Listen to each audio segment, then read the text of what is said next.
It takes many incidents to put a wall between two men, brick by brick.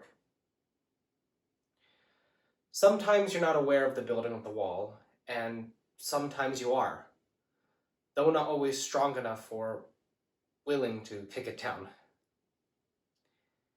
It starts very early, as it did with my father and me. Very early. And it becomes a pattern that's so hard to break until the wall is made of solid brick and mortar, stronger than any my father ever built. And time would not level it. Only death. I don't know if my father remembered one such incident. He never spoke of it. But I often thought it was the emotional cornerstone of the wall between us. It was the summer of 1952. I hadn't reminded my father of the game.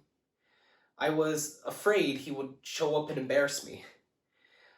12 years old and ashamed of my old man.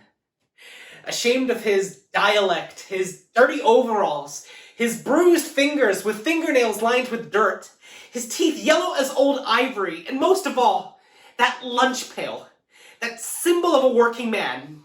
No. I wanted a doctor for a father, a lawyer, at least a fireman, not a carpenter. That wasn't good enough. And at home, my mother sat down to darn his socks and watch the oven.